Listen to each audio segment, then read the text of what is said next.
अस्सलाम वालेकुम नाज़रीन, प्रोग्राम सियासत और सच के साथ मैं हूं अरसलान खालिद। आज के प्रोग्राम में मैं चाहूँगा इस वक्त की जो मौजूदा सूरत हाल है उस पर हम बात करें। मुल्क आम इंतखाबात की जानिब बढ़ रहा है और कागजात नामजदगी मंजूर और मुस्तरद होने का सिलसिला जारी है।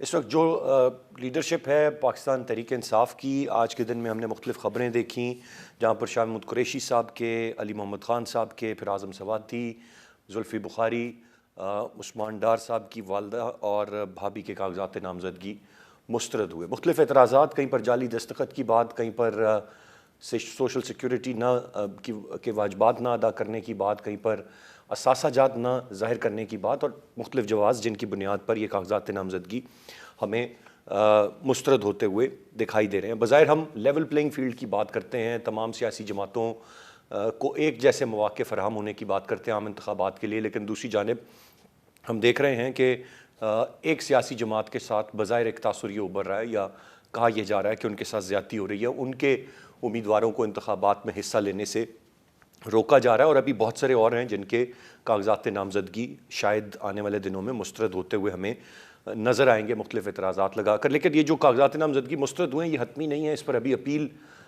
होगी और उसके बाद ये हतमी फ़ैसला होगा कि आया इन्हें मंजूर किया जाता है या ये मुस्तरद ही रहते हैं। लेकिन बज़ाहिर इस वक्त की जो एक आज का जो मंजरनामा है उसमें एक तासुर हमें वाज़े तौर पर यही उभर रहा है कि शायद एक ऐसी सूरत हाल है। दूसरी जानिब इलेक्शन कैंपेन्स की मैं बात कर रहा था मुसलसल।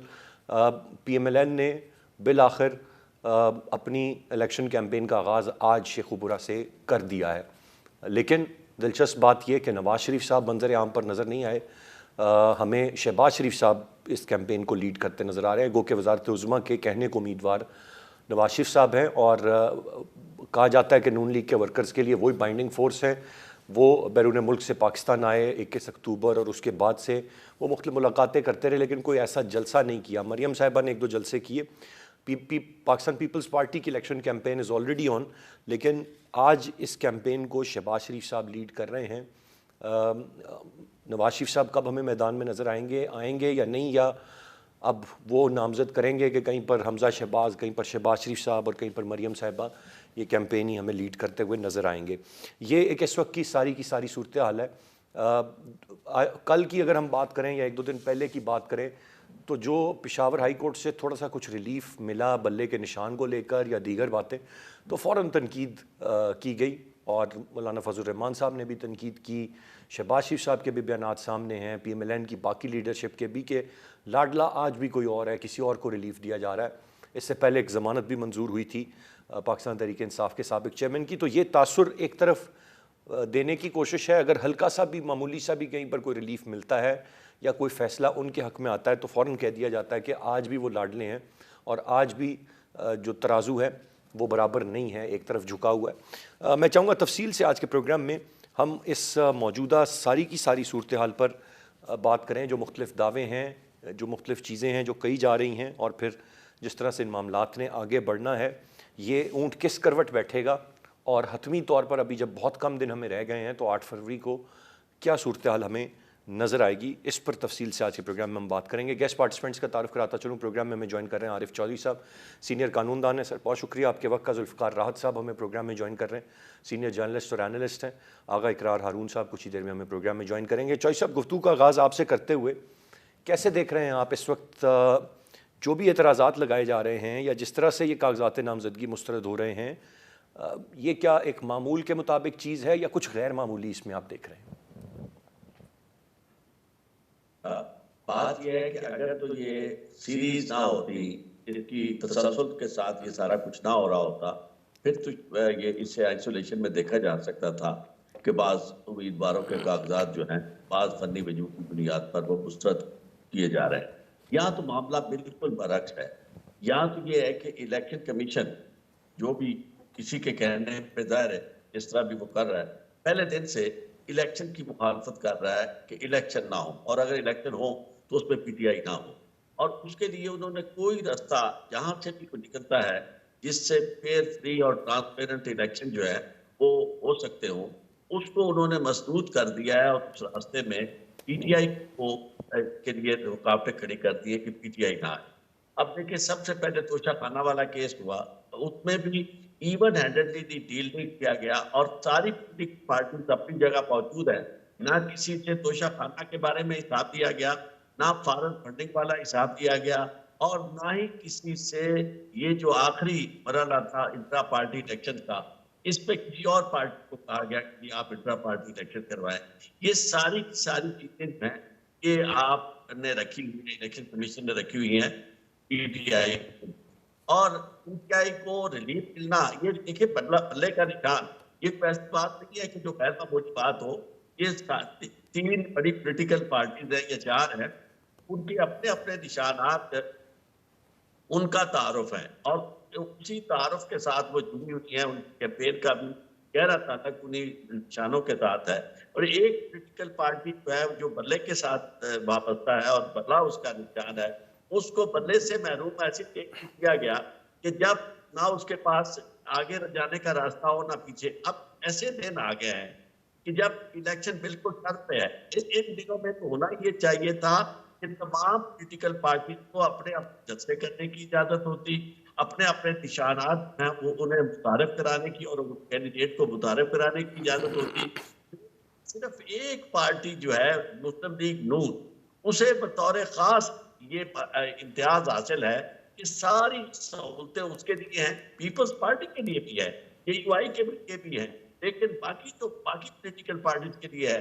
लेकिन तहरीक इंसाफ जो है, उसको ना तो उसकी क्यादत छोड़ा जा रहा है, ना उन्हें किसी तरह का कोई जलसा करने दिया जा रहा है, और जितना पे किया जा सकता है तो कभी आप इससे यदि कागजात नामजद वो छीने गए। और इस तरह का हुआ है कि कमीशन जो है उसके अरकान जो है यदि दबाव में इस तरह उठाया जाए कि पुलिस आके लोगों के कागजात छीने और वो शिकायत करे कि जनाब कागजात छीने जा रहे हैं, तो ये सबसे का साथ अमल जो है, मैं ये समझता हूँ एक तरफा है। इसका नुकसान ये होता है, इतनी मेहनत से, इतनी तकलीफ से, इतने पैसा खर्च करके, इतनी जिद्दोजहद के बाद अब ये इलेक्शन के, ये इलेक्शन अगर इस तरह रहे, इस पे ये साए बुलाते रहे अंदनत के, जानदारी के, तो इसके नतीजे में पाकिस्तान को तो कोई फायदा नहीं होगा, रियासत पाकिस्तान को इससे बहुत परेशानी का शिकार हो, क्योंकि इलेक्शन इस पे आके अगर राइट शौज साहब, ये जो एक तरफ तो आपने तफसील से बता दिया जो आपका मौक़िफ़ है, लेकिन बयानात तो कल के दिन में कुछ ऐसे आ रहे थे कि ये तमाम तर चीज़ें जो की जा रही हैं ये तरीके इंसाफ को उभारने के लिए की जा रही हैं। कहने वाले तो ये भी कह रहे हैं ये बात, इससे ज्यादा मजाक क्या हो सकता है कि किसी शख्स को मारा जाए और कहा जाए कि जनाब ये आपके फायदे के लिए कर रहे हैं, ये आप फिक्र ना करें, ये सब आपको ही फायदा पहुंचेगा। और जेलों में रख के किसी शख्स को, किसी की माँ बहन की इज्जत पे हाथ डाल के, घरों को जला के, कारोबार बंद करके, और ये सारी की सारी सहूलतें देकर और कहा कि जाए कि जनाब ये सारा आपके फायदे के लिए हो रहा है, मैं ये समझता हूँ। तो अगर ये नहीं, वैसे आप क्या समझते हैं चौधरी साहब, क्या फ़ायदा पहुंच नहीं रहा? फ़ायदा तो पहुंच रहा है, फायदा तो पहुंच रहा है, अवामी लेकिन हिमायत बढ़ती जा रही है, जज्बात तो बढ़ते जा रहे हैं, फ़ायदा तो पहुंच रहा अरसलान है। साहब देखिए, आपने भी बड़े इलेक्शन कवर किए हैं, मैं भी काफी उम्र से देख रहा हूँ। जब भी दुनिया भर में ये तासुर फैलता है किसी शख्स का भी कि वो मजलूम है, लोग उसके साथ हो जाते हैं। अगर इमरान खान को इसी तरह छोड़ दिया जाता, इलेक्शन सीधा सीधा होता, तो यकीन माने इमरान खान अपने हिस्से की शायद कितनी सीटें, कोई इतनी ज्यादा ना ले सकता। अब ये सूरत हाल है कि जो शख्स भी है, जब वो देखता है कि यार इसके साथ इतनी बड़ी ज्यादती हो रही है, मारा जा रहा है, और ये सारे का सारा तशद्दुद, आज तो मीडिया इतना, यानी उसके पास, हर शख्स के पास एक्सेस है यानी मीडिया की, वो हर शख्स देख रहा है कि क्या हो रहा है। और उसका नतीजा ये है कि आप किसी भी हल्के में चले जाए, किसी भी जगह चले जाए, लोग इमरान खान और उसकी पार्टी को मजलूम समझते हुए बिल्कुल उसका साथ दे रहे हैं, और जिद कर गए लोग कि जनाब अगर आप अच्छा चौधरी साहब, पॉइंट आ गया। मैं ज़रा जुल्फ़िकार साहब को भी शामिल गुफ्तगू करूँ। जुल्फ़िकार साहब, आप कैसे देख रहे हैं, फ़ायदा क्या नहीं पहुँच रहा है? ये शुरू करें ना आप वहाँ से, 9 अप्रैल की वो तारीख़ की रात और उससे पहले की कारकर्दगी, और उसके बाद से आए ना आज इस साल के अख्ताम तक जो 2023 का अख्ताम हो रहा है। हर गुजरते दिन के साथ तो फ़ायदा पहुँच रहा है, मकबूलियत तो बढ़ रही है, हमदर्दियाँ तो बढ़ रही हैं, कागजात नामजदगी भले मुस्तरद हो रहे हैं, फ़ायदा तो पहुँच रहा है मकबूलियत। अरसलान भाई, टेक्निकली तो आप ठीक कह रहे हैं, फायदा तो इस बात का पहुंच रहा है, लेकिन आरफ चौधरी साहब जो बड़ी बुनियादी बात कर रहे हैं कि किसी को आप सुबह से शाम तक उसको इस तरह तशद्दुद करें, उसके कागज छीन लें, उसकी कैंडिडेचर मैदान के अंदर ना हो, वोट लोगों को बाहर ना जाने दें, प्रपोजल्स को आप पकड़ लें, स्कैंडल्स को पकड़ लें और पकड़ के उनको गिरफ्तार करके जेलों में डाल दें और उसके बाद कहें कि इसका फायदा, तो ये फायदा तो नून लीग के लिए भी ओपन ऑप्शन है। अगर वो फायदा ये उठाना चाहे तो ये अपने लोगों को भी अंदर डलवा के वो फायदा ये उठा सकती है। मॉडल अच्छा है, इसमें कोई शक नहीं, नहीं, लेकिन वो तो जो जो उन्होंने कश्त काटी उसका फायदा उठा रहे हैं आज। ये नहीं, मौजूदा। साद भाई फायदा फायदा मिल नहीं रहा। उसकी वजह पता है क्या है जी। कि इमरान खान ने जो एंटी स्टेब्लिशमेंट कास्ट पे की है वो कास्ट कोई और पार्टी पे कर नहीं रही। बाकी किंग पार्टी है, नून लीग, ये सबको पता है, और दूसरी पीपल्स पार्टी का सबको पता है। इमरान खान ने मौजूदा जो एंटी स्टेब्लिशमेंट अपना स्टॉन्स लिया है उसकी कास्ट पे की है, उसके सारे वर्कर्स ने, उसने खुद भी पे की है और उसका उसको पॉपुलैरिटी की शक्ल में एक रिवार्ड मिल रहा है। अच्छा, इमरान खान को जब ये सारा सिलसिला शुरू हुआ था और पीडीएम की गवर्नमेंट बनी थी, 16 महीने की गवर्नमेंट बनी, उसी वक्त ही ये सारे लोग, जी। उस वक्त जब सारे लोग पीडीएम के दूसरी तरफ चले गए तो उनकी जितनी नफरत थी, जितनी वो सारी की सारी इमरान खान को ऑटोमेटिकली मिल गई। देखें इमरान खान वजूद में कैसे आया था। पाकिस्तान के अंदर दो पार्टीज होती थी, पीपल्स पार्टी और नून लीग। दोनों की एक स्पेस दोनों ने पैदा की, उस स्पेस को इमरान खान ने फिल किया और इमरान खान इसलिए बना कि उसने इन दोनों पार्टीज के खिलाफ खड़ा हुआ। अच्छा, दोनों पार्टीज के बारे में पिछले 20 साल से एक दर्ज दिया गया कि नून लीग करप्ट पार्टी है, पीपल्स पार्टी मुल्क दुश्मन है और इमरान खान मसीहा है। ये अगली नस्ल पूरी को दर्ज दिया गया, जहां जहां दिया गया मैं उसका जिक्र नहीं करना चाहता। जी। अच्छा, उस दर्ज के नतीजे में जब लोगों को यकीन हो गया अगली नस्ल को, तो उसके बाद अचानक सोच तब्दील कर दिया गया। अब सिचुएशन ये है कि नून लीग और पीपल्स पार्टी की जो नफरत थी वो सारी की सारी जो उनके सपोर्टर्स थे उनको मिल गई और इमरान खान को ऑटोमेटिकली हमदर्दी उस वक्त मिल गई। अब उसके बाद जो कुछ आप देख रहे हैं और कैमरे का स्क्रीन दिखा रही है या कैमरे की आंख दिखा रही है, उसके बाद सारी चीजें वाजे होती जा रही हैं। लेकिन इस पॉपुलैरिटी का पीटीआई को कितना फायदा हो सकता है, वो इस पॉपुलैरिटी को मटेरियलाइज करके वोटरों में बदल सकते हैं, कैंडिडेचर ला सकते हैं, इलेक्शन डे मैनेज कर सकते हैं, रिजल्ट ले सकते हैं, ये अलग बात है। राइट। इस पे डिबेट हो सकती है क्योंकि इलेक्शन डे इटसेल्फ एक बहुत बड़ा इम्तिहान होता है। तो मौजूदा जिस जिस सिचुएशन से पीटीआई गुजर रही है, क्या पीटीआई की लीडरशिप जो तितर बितर है, जो तकसीम है, जो बिल्कुल प्रेशर में भी है, बहुत सारे लोग रोपोश हैं, क्या वो सारे लोग अपनी पार्टी को मुतहद रख के उसको आगे चला के ये इंतहाई आम सवाल आते हैं करके जुल्फकार भाई जो आपने उठाए हैं। रिजल्ट ये रिजल्ट यकीनन निकाल यही चीज़ सकते एक हैं। देखने की होगी। दिस इज़ वेरी सिग्निफिकेंट जिस तरफ आपने इशारा किया है। ताहिर मलिक साहब हमें ज्वाइन कर रहे हैं प्रोग्राम में, वेलकम कहूँगा। मलिक साहब, आपको गुफ्तगू इस वक्त हम कर रहे हैं आज के दिन में जो ख़बरें आई पीटीआई की लीडरशिप कागजात नामजदगी जिस तरह से मुस्तरद हो रहे हैं, बानी तहरीक इंसाफ तो चलें समझ में आता है, एक उन पर वाज़े तौर पर केसेस भुगत रहे हैं, फिर शामुद कुरैशी साहब, अली मोहम्मद ख़ान साहब, Azam Swati, Zulfi Bukhari, the list goes on. कैसे देखते हैं इसे आप? मुख्तलिफ एतराज़ात हैं हर जगह पर ये कागजात नामजदगी मुस्तरद करने के, लेकिन लेवल प्लेइंग फील्ड की बात या कल तक के जो बयानात थे, जो ओपोनेंट जमातें हैं पाकिस्तान तहरीक इंसाफ की जो कह रही थी कि फिर लाडले ये और वो, आज एक दफ़ा फिर तमाम तर चीज़ें बदल गई। देखिए, बात ये, पहली तो बात ये कि आपके प्रोग्राम में शिरकत करके मुझे खुशी हो रही है। दूसरी बात ये है कि ये इलेक्शन 1985 के मॉडल पे होने जा रहे हैं और 1985 का मॉडल क्या था कि पीपल्स पार्टी को बाहर रखना है, वट एवर इट टेक्स।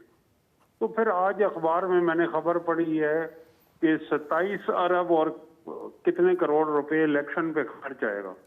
तो पाकिस्तान एक गरीब मुल्क है, उसको ये तमाम करने की क्या जरूरत है।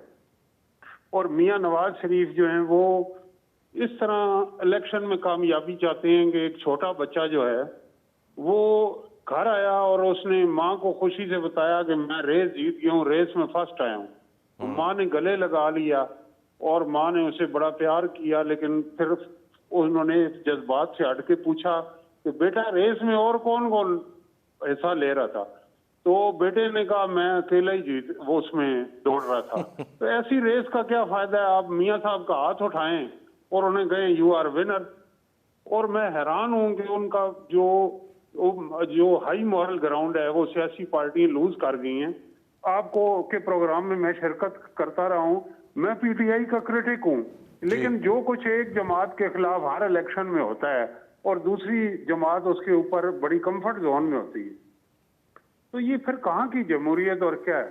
40 साल पहले भी आप इसी कंफर्ट जोन में इलेक्शन में मैदान में उतरे थे लाहौर से।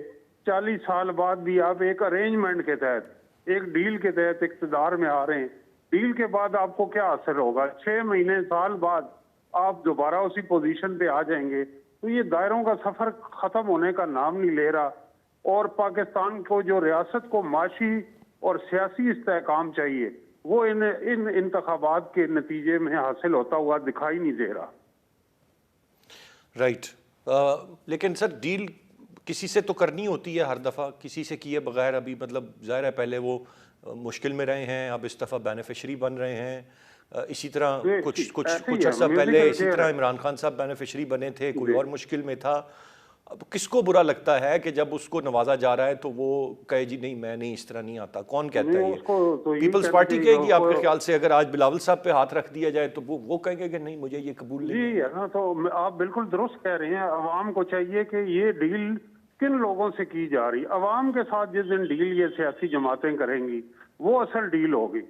बहादुर शाह जफर से लेके आज तक कोई भी डील जो है वो अवाम से नहीं की गई, वो ताकतवर अशराफिया से की गई। और फिर डील का नतीजा देख लें, आज क्या नतीजा डील का। हमारा जो बजट खसारा है वो 8,000 अरब है, और इन्फ्लेशन की जो अफराते ज़र है और महंगाई की शरह है वो 43% है। तो इस डील का क्या नतीजा होगा? ये डील नहीं है बल्कि अवाम की तरफ से डील है। तो फिर ऐसे ही होता रहेगा कि जिस फरीक के साथ एक फरीक की सेटिंग होगी वो खुशी से शादियाना बजाएगा और दूसरे के घर सफ़े मातम बजाएगा। तो नक्कों में सफ़े मातम बेचने से या खुशी के साथ डील के शादियाने बनाने से कौमें आगे नहीं बढ़ती। आपको एक नए मीसाक की ज़रूरत है, आपको एक सोशल कॉन्ट्रैक्ट की ज़रूरत है। इस वक्त जो चैलेंजेस हैं वो स्टेट को दरपेश हैं, वो इकोनॉमिक चैलेंज है, वो फॉरेन पॉलिसी के चैलेंज है, वो पॉलिटिकल चैलेंज है, वो टेररिज्म का चैलेंज है। आप और छोड़ दें, आप इन सियासी जमातों से पूछ लें कि स्मॉग के मसले का क्या हाल है लाहौर का। सारी किसी कोई अगर डिफाइन कर दे कि स्मॉग होता क्या है इसमें और फॉग में क्या फ़र्क है, क्लाइमेट चेंज के पाकिस्तान को क्या बुरान है, और हमारी जो आबादी 2050 में हमारी आबादी जो है वो 40 करोड़ की तक पहुंच जाएगी, उसके लिए क्या इनके पास है जने? तो ये एक खेल है, एक खेल रचाए जाने से एक सिवाय धोखे के और कुछ हासिल नहीं हो। डेमोक्रेसी पे हमारा फेथ होना चाहिए, रूल ऑफ लॉ पे फेथ होना चाहिए, लेकिन जिस शक्ल में ये सारा कुछ हो रहा है ये जमहूरी तमाशा है, ना ये जमहूरियत है और ना ये आइन और कानून की हुक्मरानी है। ना ये आइन और कानून की हुक्मरानी है। आरिफ चौधरी साहब आपसे जानना चाहूँगा ये ज़रा थोड़ा, आज जो इलेक्शन कमीशन ने पेशावर हाई कोर्ट में इंट्रा कोर्ट अपील जो दायर कर दी है बल्ले के इंतखाबी निशान पर, अब इस सारे मामले में क्या ये बतौर कालाकार या फरीक बना हुआ आपको इलेक्शन कमीशन दिखाई देता है, या किस तरह आप इस पूरी सिचुएशन को रीड कर रहे हैं कि पहले उनसे ले लेना, अभी आपने पहले तस्करा भी किया था इंट्रा पार्टी इलेक्शन, अब फिर जाकर अपील दायर करना? बहुत सारे लोगों का तो ख्याल है जो पेशावर हाई कोर्ट ने जो फैसला दिया है वो भी नहीं दुरुस्त, वो नहीं उनको करना चाहिए था, लेकिन फिर अब इलेक्शन कमीशन भी डट गया, कैसे देखते हैं? इलेक्शन कमीशन आज नहीं डटा, इलेक्शन कमीशन उस दिन से डटा है जिस दिन बुलाया गया था चीफ इलेक्शन कमिश्नर को, और वो रात थी बड़ी ऊनी रात, जिस रात तय होना था कि क्या पाकिस्तान को इस दलदल में धकेल दिया जाएगा या पाकिस्तान फेयर, फ्री और ट्रांसपेरेंट इलेक्शन की तरफ चला जाएगा। यानी और वहाँ इलेक्शन कमिश्नर जो था इसने ये कहा कि जी हमें 7-8 महीने चाहिए इलेक्शन करवाने के लिए। मेरी राय में तो ये उसी दिन आपकी हैसियत जो थी, कॉन्स्टिट्यूशनल पोजीशन जो थी, उससे महरूम हो गया था इलेक्शन कमीशन। उसकी वजह यह है कि इलेक्शन कमीशन जो है उसको हर वक्त तैयार रहना चाहिए इलेक्शन कराने के लिए, और 90 दिन वाली बात, 60 और 90 दिन वाली बात तो कॉन्स्टिट्यूशनल रिक्वायरमेंट है, और उसके लिए तो हमेशा तैयार हो। कोई इलेक्शन कमीशन जाके ये कहे कि जी हम इलेक्शन नहीं करवा सकते 90 दिन के अंदर, वो उस दिन इलेक्शन कमीशन नहीं रहता। लेकिन ये वो इलेक्शन था, कमिश्नर था या इलेक्शन कमीशन था जिसने अपने ही मैंडेट और अपने ही वजूद के खिलाफ हमेशा कोशिश की। आर्टिकल 224 को या बाकी आर्टिकल एनेबलिंग आर्टिकल्स हों, ये कोशिश इन्होंने ये की कि जनाब इलेक्शन ना हो। 90 दिन वाले इलेक्शन जो थे असेंबलियों के टूटने के बाद, वो भी उसमें सबसे बड़ी पावर इलेक्शन कमीशन था। और अब तक ये पार्टी बन के जाना, मैं यही सोचता था या उस पहले एक दिन प्रोग्राम हुआ कि जी जब बदले का निशान वहां से मिला हाईकोर्ट में, तो मैं ये समझ रहा था और ये कह रहा था कि अगर इलेक्शन कमीशन अब इसके खिलाफ जाता है, इतना कोर्ट अपील में या सुप्रीम कोर्ट में जाता है, तो उससे बिल्कुल पहले कसर नहीं रहेगी और उससे उसको दंगा होने में कोई कमी नहीं रह जाएगी। उसकी वजह यह है कि इलेक्शन कमीशन पार्टी नहीं, ये कोई इफेक्टेड पार्टी जो है वो जा सकती थी और वो चाहता ये इन्होंने पिटीशन बनाया हुआ है। पहली बात तो ये है कि वो अकबर एस बाबर जो है वो क्या वो रूटीन जो हो रही थी वो उनमें से कोई भी पेटिशनर नहीं बन सकता, इसलिए उसका कोई ताल्लुक नहीं है इसके साथ, पीटीआई के साथ। पीटीआई के जो दुश्मन है उनकी पेटिशन पे पीटीआई को आप नॉकआउट करना चाहते हैं और उसके बाद आप खुद इलेक्शन कमीशन जो है, आप पहले भी पार्टी के तौर पर गए थे, इन्होंने इंट्रा-कोर्ट अपील हाईकोर्ट में भी फाइल की थी, जब हाईकोर्ट लाहौर हाईकोर्ट ने फैसला किया था कि इलेक्शन जो है वो 90 दिन से आगे नहीं जा सकते। उस वक्त के अपने मैंडेट के खिलाफ पार्टी थी, आज भी अपने मैंडेट के खिलाफ आज आके खड़े हुए हैं। इन्हें वहां मुंह लानी पड़ेगी, वहां हाईकोर्ट जो है वो उनका मिजाज बिल्कुल ऐसा नहीं है, वो इस तरह किसी पॉलिटिकल पार्टी को उसके वजूद से ही महरूम करते हैं। यानी ये उसको बल्ले से महरूम करना, अपने इंतखाबी निशान से महरूम करना, तो ये बिल्कुल उसकी साख उसे बिल्कुल खत्म करने के मुतरादिफ है। तो ऐसी सूरत हाल ये जो नजर आ रहा है वो ये है कि इलेक्शन कमीशन समाज पूरी तरह मुतासर हो चुकी है। और मैं कुल दावे से ये कह सकता हूँ कि आप चले जाए मार्केट में किसी एक शख्स से भी आप पूछेंगे, जिससे पूछेंगे वो आपको ये कहेगा कि ये इलेक्शन कमीशन जानबदार भी है और इख्तियारदार भी नहीं है। तो ऐसी सूरत हाल ऐसे इलेक्शन कमीशन के आप अगर इलेक्शन करवाते हैं और इसमें सारी कबातें और वो सारी बातें आ जाती है, वो इलेक्शन के अमल को बिल्कुल धुंधला देती है, उसकी शफाफियत को। उसके बाद तो मैं समझता हूँ कि ये सारी एक्सरसाइज इनफिटाइल होगी। और ताहिर मलिक साहब ने भी बड़ी खूबसूरती से ये बात की, राज साहब ने भी, कि इस तरह के इलेक्शन फिर ना करवाएं। आप एक शख्स का हाथ पकड़ के उसे डोली में बिठा के उसको जनाब बाकी कहार में आपने मुहैया कर दी है और खुद उसको आगे तक पहुंचाना चाहते हैं खुदा के वास्ते। खुद उन्हें शर्म आनी चाहिए थी कि वो इतने बड़े लीडर थे, 3 दफा प्राइम मिनिस्टर रह चुके हैं, उन्हें इस तरह की डील नहीं करनी चाहिए थी। अब ये डील जो है अवाम तो कबूल नहीं करेंगे, उसकी वजह यह है कि डील चौधरी साहब हम कह रहे हैं, कौन सी हतमी डील का कोई किसी को इल्म है? ये तो इल्जाम है ना महज उन पर। इस इल्जाम को इससे ज्यादा क्लियर क्या किया जा सकता है कि रियासत अगर किसी मुल्ज़म को, मुल्ज़म भी नहीं मुजरिम को तो सजा याफ्ता है, उसको जनाब प्रोटोकॉल दे और उसको सीसीपीओ और आईजी सैल्यूट मारे और उसका जिनको ने गिरफ्तार करना था वो उसको प्रोटोकॉल दे, आपका एम्बेसडर जो है यानी सी ऑफ करे वहां से। यानी मुजरिम जो कि यानी आप उनका पता है, साथ दुनिया जानती है कि ये ऐसे शख्स को याफ्ता हो और खास तौर पर दूर हो, उसकी गिरफ्तारी में मदद करना ये जिम्मेदारी है हर शख्स पर। और हर शहरी पाबंद है, कोई भी शहरी उसको हार्बर करता है, उसको सपोर्ट करता है, उसकी गिरफ्तारी में रुकावट करता है, वो कानून का मुजरिम है।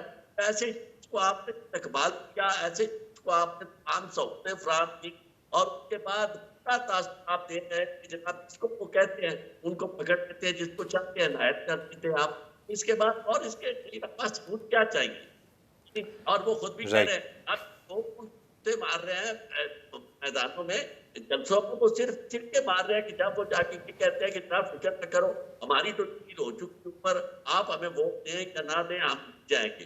तो उसको इसके बाद ये भी किसी और शहादत की जरूरत है। ये वो सारी चीजें हैं जो सब शख्स जानता है। ऐसी सूरत हाल में बन गया इलेक्शन और नून के लिए तो बात से शर्म है, इस तरह के इलेक्शन वो चाहते हैं कि जनाब अपने आप को इस तरह करवाना चाहते हैं। राइट चॉइस पॉइंट आ गया आपका। मैं ज़रा एक और अहम नुक्ते की जानिब आऊँगा ब्रेक के बाद, और वो ये है कि अब गो के मैं तो बड़े दिन से सवाल कर रहा था, बड़ी ताख़ीर से, लेकिन आज अपनी इंतखाबी मुहिम का आगाज़ PMLN ने किया है। लेकिन पीपल्स पार्टी पहले से जलसे कर रही है, फिर 27 दिसंबर को मंशूर भी उन्होंने दे दिया। लेकिन जो एक गहमा गहमी होनी चाहिए इंतखाबात की जब इतने करीब आ जाएँ, जनरल इलेक्शंस हैं मुल्क के, वो हमें नज़र नहीं आ रही। उसकी क्या वजूहात हैं, ज़रा मैं इस पर चाहूँगा कि हम बात करें। एक ब्रेक के बाद साथ रहिएगा। जी, वेलकम बैक।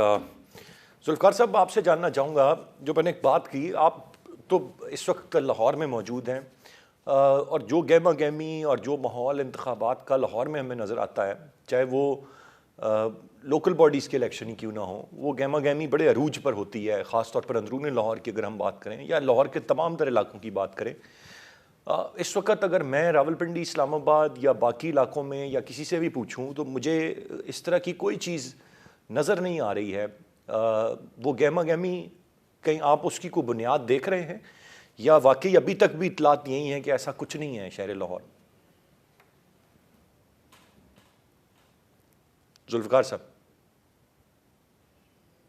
जी असलान भाई, मुझे पूछ रहे हैं? जी, मैं आपसे जानना चाह रहा हूँ। जी असलान भाई, देखें, एक तो मलिक साहब ने बात की कि 27 बिलियन रुपए खर्च हो रहे हैं इलेक्शन पे तो 58-60 अरब रुपए खर्च हो रहे हैं। और बदकिस्मती से नतीजा फिर वही है कि दो चीजों के लिए ये इतनी बड़ी एक्सरसाइज की जाती है। पहली एक्सरसाइज तो ये है कि क्या इस इलेक्शन के नतीजे में माशी इस्तेहकाम आएगा। दूसरी इंपॉर्टेंट चीज है कि इस के नतीजे में क्या पॉलिटिकल इस्तेहकाम आएगा। ये दोनों चीजों का जवाब है नो, बल्कि हालात खराब होंगे। अच्छा, जिस तरह से इलेक्शन को कंडक्ट किया जा रहा है, जिस तरह इलेक्शन कमीशन का रोल है, जिस तरह की सारी सिचुएशन रोजाना पे की बुनियाद पे हम डिस्कस कर रहे हैं, इस सारी सूरत हाल को अगर सामने रखें तो इलेक्शन की क्रेडिबिलिटी बिल्कुल जीरो है। क्या ऐसे इलेक्शन जिसका पहले से रिजल्ट्स का सबको पता है, ऐसे इलेक्शन को कौन तस्लीम करेगा? इंटरनेशनल सतह के ऊपर कौन तस्लीम करेगा? अच्छा, जहां पे गहमा गहमी का ताल्लुक है, उसमें असलान भाई, बिलावल साहब ने एक 10 पॉइंट्स एजेंडा दिया है, जिसको वो मंशूर कह रहे हैं। उस जी। सारा का सारा वो है कि जिसपे हम फलां कार्ड जारी करेंगे, फलां कार्ड जारी करेंगे। उस सब्सिडी का बेसिकली एक प्रोग्राम है कि इतने अरब रुपया बजट से निकालेंगे और लोगों को बांट देंगे। अच्छा, नून लीग 3 दफा इक्तदार में रहने के बाद और प्री प्लान सारी मूव करके फील्डिंग लगा के आने के बावजूद अभी कह रही है जी अवाम से हम इसकी तजावीज मांग रहे हैं, जी अवाम बताएंगे जी मंशूर क्या होना चाहिए। अच्छा, बाकी रह गई पीटीआई तो जिस हालात से गुजर रही है वो आपको पहले ही पता है। जब आपके पास कोई प्रोग्राम, मंशूर या कोई सोल्यूशन नहीं होता, फिर आप जातियात की बात करते हैं, फिर आप इस तरह की चीजें करते हैं जिस तरह की हो रही है। मिसाल के तौर पे पीटीआई ऑलरेडी मजलूम कार्ड चला रही है, जो कि वो मजलूमियत का कार्ड समझती है कि हमारे ऊपर जुल्म हो रहा है। नून लीग की बात आप नून लीग के कायद की आप बात सुन लें, वो मेरे साथ ये हुआ था, मेरे साथ वो हुआ था, 93 में ये हुआ था, 98 में ये हुआ था, 2000 में ये हुआ था, और ये फलाना जज बुरा है, फलाना जज अच्छा है, फलानी स्टेब्लिश, यानी पुरानी स्टेब्लिशमेंट बुरी थी, आज की स्टेब्लिशमेंट ठीक है, पुरानी अदालतें बुरी थी, आज की ठीक है। ये टोटल उनकी गुफ्तगू होती है। अच्छा, पीपल्स पार्टी का आप देख ले, उनको एक सोल्यूशन मिल गया है पीपल्स पार्टी को कि जी 30 साल पुराना केस भुट्टो साहब का कोर्ट ने दोबारा से उसको उसकी हियरिंग शुरू कर दी है। तो तीनों बड़ी पार्टीज एक तरह से मजलूमियत का कार्ड खेल रही हैं, कोई सोल्यूशन कौम को नहीं दे रहे। ऐसे इलेक्शंस, आरफ चौधरी साहब ने भी कहा, मलिक साहब ने भी कहा कि ऐसे इलेक्शंस के नतीजे में क्या आपको कोई रोड मैप मिल जाएगा, क्या आपकी मीशत ट्रैक पे आ जाएगी, क्या पाकिस्तान के अंदर पॉलिटिकल इस्तेहकाम आएगा? इसका जवाब नफी में है। तो ऐसी इतनी बड़ी एक्सरसाइज करने का असलान भाई क्या फायदा? बात तो बड़ी सिंपल है कि मौजूदा जो सिस्टम है इसमें सियासतदान अपनी बहुत सारी स्पेस सरेंडर कर चुके हैं। ये स्पेस सियासतदानों को वापस नहीं मिलनी। जो सियासतदान या सियासी पार्टियां दस्तों गिरबान है, इसका नतीजा अल्टीमेटली किसी और को फायदा होगा। ये सियासतदानों के हक में ये सूरत हाल नहीं जाएगी। नवाज शरीफ को आज स्टेट्समैन का रोल प्ले करना चाहिए था, लेकिन बदकिस्मती से वो नहीं कर रहे। आज वो पीटीआई को ये सारा कुछ अपनी निगरानी में करवा रहे हैं, कल को उनकी बारी आ जाएगी। तो ये एक दायरे का सफर है जो 75 साल पहले गुजरे, उसमें हम देखते रहे, और आगे भी आने वाले वक्त में भी हमें ये एक दायरे का सफर ही नजर आ रहा है। हमारी मौजूदगी में या हमारी नस्लें, अच्छा जुल्फ़िकार भाई, ये जो आपने पूरा का पूरा इस वक्त नक्शा खींचा है, ये क्या मेरा जवाब है इस बात का कि इंतखाबी गहमा गहमी नहीं है हमें मैदान में नज़र आ रही? लेकिन अगर मैं इस बात को मान लूँ तो हमेशा से ही हर इंतखाबात में मुख्तलिफ ही डायनमिक्स होते हैं। बहुत अच्छे डायनमिक्स सब जमातों के लिए कभी नहीं हुए, लेकिन अवाम तो निकलते रहे, जोश व खरोश भी अवाम में नज़र आया। अब क्या मैं कहूँ कि शऊर बहुत ज़्यादा बाशऊर हो गई है पाकिस्तान की अवाम के, अब किसी सतह पर भी कोई इनके नारों और दावों में आने के लिए तैयार नहीं है। ये वजह है कि कोई निकलता नज़र नहीं आ रहा या गहमा गहमी नज़र नहीं आ रही। अरसलान भाई, मैं उसी को सम अप कर रहा था कि जब आपका हाथ अवाम के नब्ज पे नहीं होता, आप अवाम की बात नहीं करते, आप अवाम को वो चीज सेल नहीं करते जो अवाम चाह रहे होते हैं, अवाम के मसाइल का सलूशन आपके पास नहीं होता, तो फिर अवाम मेन स्ट्रीम सिस्टम का हिस्सा नहीं बनते, वो पॉलिटिक्स को पार्टिसिपेट नहीं करते। इमरान खान ने जो मिडिल क्लास इस सिस्टम से मायूस होकर घरों में बैठी हुई थी, इमरान खान ने उन सारी क्लास को घर से उठाया, वो उस मिडिल क्लासियों को, और उनको मोबिलाइज करके वो मेन स्ट्रीम सिस्टम के अंदर लेके आया। और जब उस सारी क्लास ने देखा कि ये हमारे साथ हो क्या रहा है, तो उसके बाद वो भी मायूस होकर घरों में बैठ गए। तो आज मुझे लग रहा है कि लोग एक तरह से लाताल्लुक से हो गए, सिर्फ वो बेनिफिशियरी जो तबका है वो नून लीग के दाएं बाएं आपको नजर आएगा, इसी तरह पीपल्स पार्टी के नजर आएगा, पीटीआई के लोग जो पॉपुलैरिटी का दावा कर रहे हैं वो वैसे तितर बितर है और वैसे रूपोश है। तो अवाम इस सिस्टम से भी थोड़े से लाताल्लुक हो गए हैं, सिस्टम से मायूस भी है। अवेयरनेस का लेवल ये है कि वोटर शऊर के लिहाज से 21वीं सदी में है, आपका लीडर जो है, जितनी लीडरशिप है वो 20वीं सदी में खड़ी है। एक सदी का जनरेशन गैप है। जब तक ये गैप ब्रिज नहीं करते, और ये नून लीग को और पीडीएम की बातों को समझ ही नहीं आ रही कि वोटर शऊर के लिहाज से एक सदी आगे जा चुका है, ये एक सदी पीछे है पूरा, ये जनरेशन गैप है पूरी तरह से, इसको फिल नहीं करते, और ये डिस्कनेक्ट इतना बुरा है, इतना खौफनाक है, उस वक्त तक ये अवाम के ना हकीकी नुमाइंदा कोई पार्टी कहलवा सकती है, और ना पॉलिटिकल सिस्टम स्ट्रेंथन हो सकता है, और ना कोई बेहतर तब्दीली आ सकती है, और ना अवाम इसको एक्सेप्ट करेंगे। ताहिर मलिक साहब, आप इत्तफाक करेंगे ये जो जुल्फ़िकार भाई ने बातें की हैं कि ये एक सदी का गैप है? क्या इतना वोटर आगे जा चुका है? पॉलिटिकल पार्टीज़ जो हमारी ट्रेडिशनल पॉलिटिकल पार्टीज़ हैं वो इतनी वाकई पीछे रह गई हैं, और क्या समझ नहीं पा रहे हैं, पब्लिक पल्स नहीं जान पा रहे हैं, ग्राउंड रियलिटीज़ नहीं जानते हैं? क्या क्या कहेंगे आप इस पर? जुल्फकार साहब की गुफ्तगू और नकाब बड़े काबिल गौर हैं, और ये बिल्कुल एक गैप है और डिस्कनेक्ट है। तो इसमें ये है कि लोग ये समझते हैं कि मेरी पार्टिसिपेशन से सियासी अमल के मसाइल हल नहीं होंगे और उसकी आवाज़ कहीं सुनी नहीं जा रही। और ये जो डेमोक्रेसी के अंदर अपवर्ड सोशल मोबिलिटी होती है कि आम आदमी के लिए आगे आने के बढ़ने के मौके होते हैं, वो हमने मजबूत कर दी है, ना सिर्फ मजबूत किए हैं बल्कि एंट्री बैरियर्स लगाए। लेकिन ये जो जुल्फकार साहब ने बात की है कि इमरान खान ने मिडिल क्लास को मोबिलाइज किया, नो डाउट कि उन्होंने मोबिलाइज किया, और जो गैर सियासी लोग थे इससे कबल वो सियासत में इन्वॉल्व हुए और मिडिल क्लास, लेकिन उनका जो पॉलिटिकल कंटेंट था वो बड़ा वीक था, सिर्फ करप्शन। डेमोक्रेटिक फेथ हमें कमजोर नजर आया।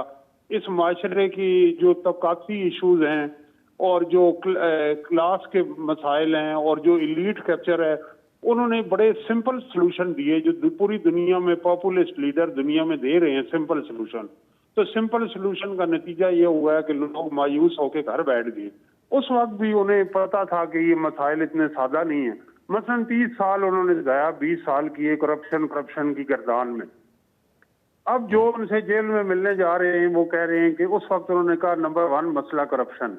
आजकल इमरान खान साहब ने नंबर 1 मसला तब्दील कर लिया। वो कहते हैं नंबर 1 मसला रूल ऑफ लॉ है, आइन और कानून की हुक्मरानी है, जमहूरियत है, ये नंबर 1। इस नुक्ते पे पहुंचने में उन्हें 20-30 साल लगे। तो उन्होंने जो नौजवानों को मोबिलाइज किया, लेकिन चंद जो नारे थे, यकीनन करप्शन एक इस मुल्क का बड़ा इशू है, लेकिन नंबर 1 इशू नहीं है। उन्होंने सिंगल एक इशू पे फोकस किया और सोसाइटी में जिस तरह और उसका नतीजा ये हुआ कि जब वो वजीर आजम ना रहे तो उन्होंने असम्बलियों से इस्तीफे दे दिए, वो सड़कों पे आके मसाइल हल करने शुरू कर दिए। 9 मई का वाकया हो गया, सूबाई असम्बलियां तोड़ दी। तो जो डेमोक्रेटिक फेथ इमरान खान साहब एक पॉपुलर बिलाशुबा उस वक्त भी लीडर थे, आज भी थे, लेकिन हमें उनका डेमोक्रेटिक फेथ कमजोर नजर आया।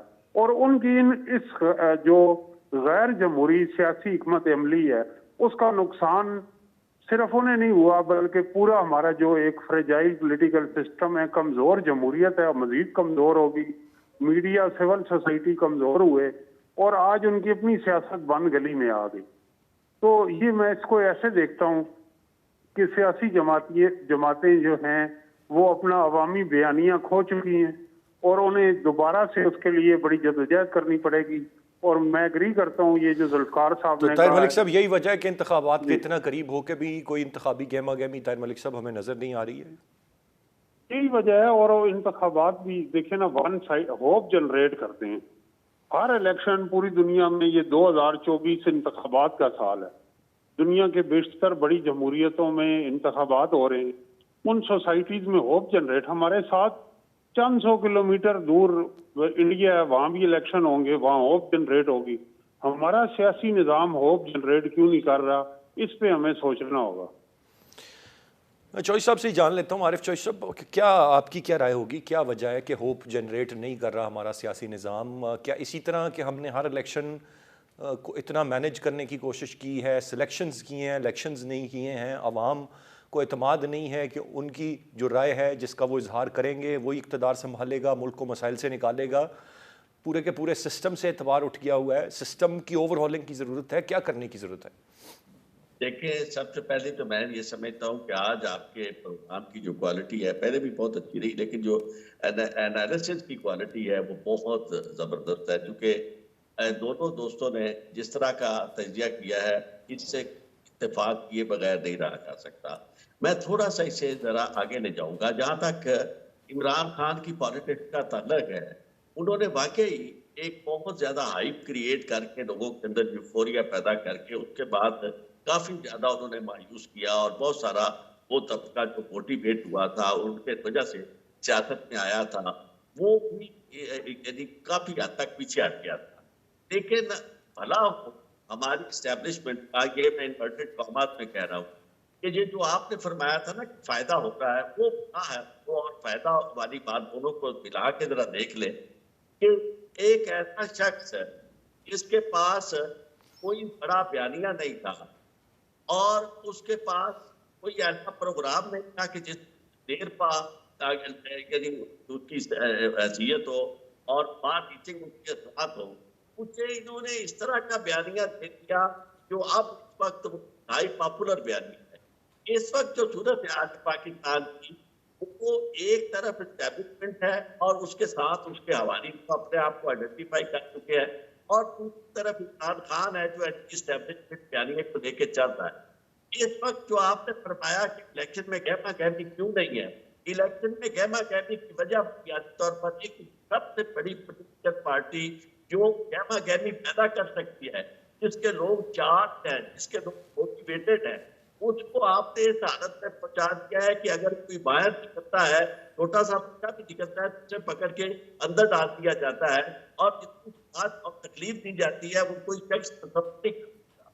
आप ये देखें कि आप वोट तक कब जाते हैं पूछने के लिए कि आप वोट किसको देना चाहते हैं, तो वो कहते हैं जी मैं उसे देना चाहता हूँ जिसे नाम लेने से जेल में बंदा पकड़ा जाता है, उसे पकड़ लिया जाता है। तो ऐसी सूरत हाल में मैं ये समझता हूँ कि काम किया जा रहा है, ये काम बुनियादी तौर पर लोगों को होपलेस और बहुत ज्यादा मायूस करने वाला काम है। इलेक्शन एक फास्ट होती है तकलीफ मुल्कों में, इससे कभी बहुत नताइज निकले और खासतौर पर हमारे जैसा मुल्क एक बहुत मजबूत एस्टेब्लिशमेंट हो और इसका रोल जो है वो सबसे ज्यादा हो, लार्जर देन लाइफ हो, वहाँ नताइज पॉलिटिकल इलेक्शन को आप जमहूरी से कंडक्ट कर भी ले, बहुत ज्यादा फर्क नहीं पड़ता। लेकिन इसके एक दरमियानी सूरत हाल में लोग एक उम्मीद लोगों की होती है, लोगों को जोश और खरोश होता है। आज इमरान खान को आप बाहर निकाल के आज लोगों को आजाद कर दे कि जनाब अपनी मर्जी से इलेक्शन में वो हिस्सा ले सकते हैं, गहमा गहमी पॉलिटिकल प्रोसेस हो सकता है, आपको सारी गहमा गहमी नजर आ जाएगी। तो गहमा गहमी ना होने की वजह बुनियादी तौर पर जिन लोगों से बिल्कुल लोग जाना चाहते हैं, वो जलसों में बिरयानी के जरिए बनाना चाहते हैं, तो ना बिरयानी खाते हैं ना उनकी बात सुनते हैं। लेकिन शोई साहब आपका पॉइंट आ गया, लेकिन एक चीज़ जो अभी आपने भी बात की, मैंने फ़ायदे की बात की थी, मैं फिर जुल्फ़िकार भाई की कुछ बातें जो वो कर रहे थे, मैं इन सारों को अगर सम अप करूँ ना, तो इसमें मेरा जो एक छोटा सा एनालिसिस है, जब वो बात कर रहे थे ना कि इंतखाबात में इस वक्त ये जमातें क्या लेके जा रही हैं, नून लीग क्या लेके जा रही है कि 95 में ये हुआ, 95 में ये सारी बातें, पीपल्स पार्टी जो बात कर रही है वो भुट्टो साहब के दौर से शुरू होते हैं। और ये जो मैंने कहा ना, अगर ये रास्ते ना रोके जाते और अगर इनको इनके टेन्योर पूरे करके इनकी परफॉर्मेंस पर इनसे सवाल करने दिए होते, तो आज इन सभी जमातों के पास बेचने के लिए कुछ ना होता। फिर ये अपने मुख्तलिफ अदवार की बात ना कर रहे होते और शायद ये इतनी मरतबा फिर वजारत उस्मा के मनसब पर भी ना आते। तो फ़ायदे पहुँचाए गए हैं, वो उसको मैं इन्वर्टेड कॉमर्स में अगर आपको कहूँ ना, तो कुछ ऐसी चीज़ें, ऐसे एक्शंस किए गए मुक़्तदर हलकों की जानिब से कि इनको उस वक़्त बज़ाहिर नुकसान लग रहा था, लेकिन अल्टीमेटली फ़ायदा पहुँच रहा था। और उसी फ़ायदे के नतीजे में ये 2 बार वज़ीर आज़म, फिर 3 बार वज़ीर आज़म, फिर मुड़ के वापस आते रहे। और ये जो आज हो रहा है, ये भी ऑन रिकॉर्ड रहेगा कि इसका भी फ़ायदा आप देखिएगा। जैसे एक जमात की मज़लूमियत की हम बात कर रहे हैं, ये उसको इवेंचुअली फ़ायदा पहुँच रहा है, और वो हम लोग भी बैठे होंगे फिर बात करेंगे इस पे कि वो फ़ायदा किस तरह से पहुंच रहा है। मुझे लगता है वो वक्त अब ज़्यादा दूर नहीं है। मैं ज़रा जुल्फ़िकार राज साहब एक चीज़ आपसे जानना चाहूँगा, ये बड़ा इंपॉर्टेंट कल का एक स्टेटमेंट, आप तीनों से इस पर कमेंट ले लेता हूँ, जो कल आर्मी चीफ साहब ने फरमाई हैं बातें। सोशल मीडिया पर मायूसी फैलाकर तासुर दिया जा रहा है कि रियासत वजूद खो चुकी है।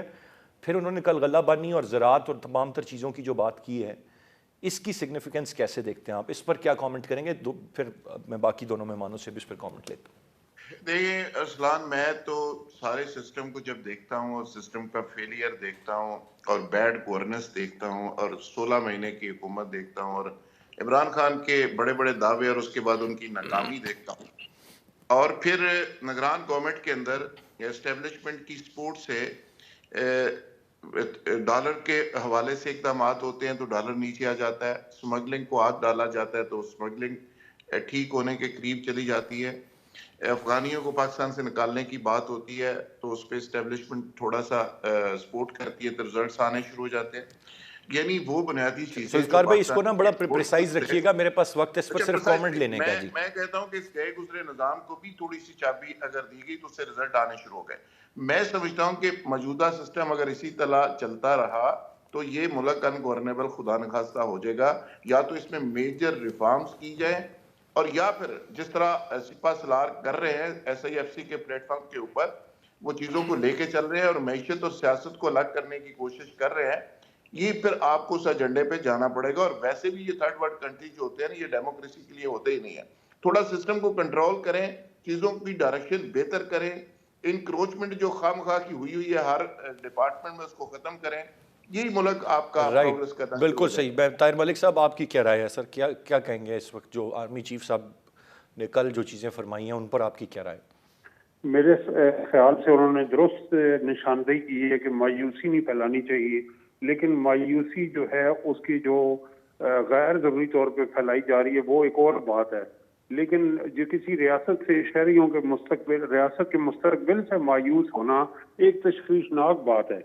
इसके लिए हमें अमली तौर ताहिर मलिक साहब आप नहीं समझते कि ये भी मायूसी डाली गई है अवाम में? इतनी मायूसी है नहीं है, या इतनी मायूस कुन सूरत हाल नहीं है जितनी अप्रोच एक बना दी गई है और डाल दी गई है। ख़ास तौर पे वो आप बेहतर जानते हैं जो सोशल मीडिया पे कुछ वॉरियर्स बैठे हुए हैं जिनका एक ख़ास माइंडसेट है और उनका ताल्लुक कहाँ से है, उनमें ज़्यादा डाल दी गई और वो हर वक्त हर चीज़ में नेगेटिविटी तलाश करके, मतलब किसी चीज़ में पॉजिटिविटी नहीं वो रहने देते। इस बात से तो इत्तेफाक करेंगे ना? बिल्कुल इत्तेफाक करेंगे। और इसमें जाहिर है मुल्क दुश्मन कुव्वतें भी होती हैं कि जो 5th जनरेशन वार के जरिए वो चाहती हैं कि लोग रियासत के मुस्तकबिल से ही माए। इस साजिश को हमें नाकाम बनाना होगा मुल्क को, और वो तभी बना सकते हैं जब हम माशी और सियासी इस्तेहकाम लाएंगे।